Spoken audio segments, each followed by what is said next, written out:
Clément, ce soir, on parle de notre ministre de l'Éducation, Jean-Michel Blanquer. Et oui, Jean-Michel Blanquer, il était ce matin l'invité d'Elisabeth Martichoux sur LCI. Et dans cette interview, il y a une phrase en particulier qui a retenu mon attention.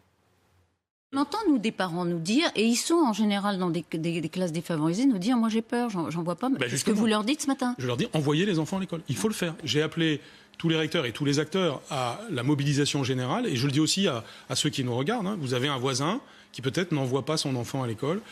Dites-lui que c'est bon pour l'enfant d'aller à l'école.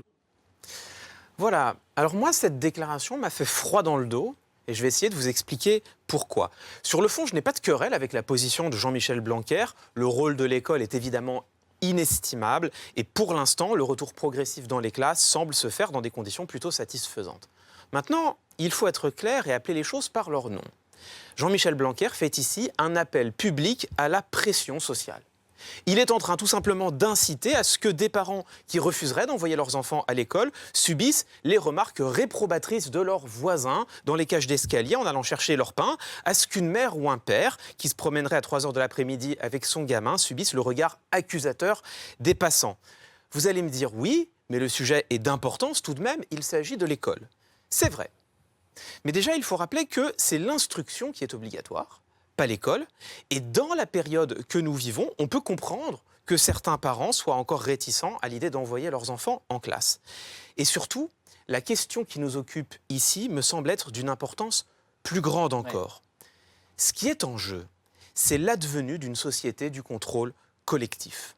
Le risque, c'est qu'au gré de cette période exceptionnelle, nous nous habituions au pire, c'est-à-dire en l'occurrence à vivre en permanence sous l'œil scrutateur de nos voisins. Le risque, c'est que nous, citoyens, acceptions progressivement de devenir les relais dociles et zélés des recommandations officielles.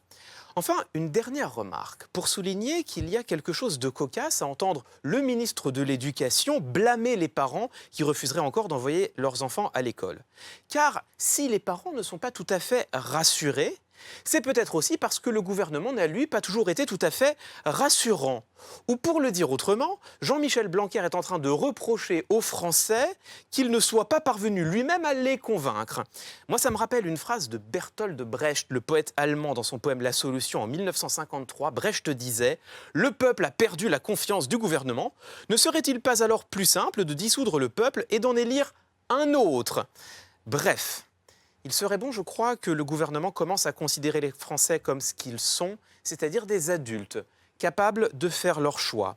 Quant à nous, citoyens, avant de regarder d'un mauvais œil nos voisins dans les cages d'escalier, prenons un moment pour nous demander tout simplement dans quelle société nous souhaitons vivre. Celle de la pression collective, du contrôle de chacun sur tous, ou bien celle de la liberté et de la responsabilité. Merci Clément.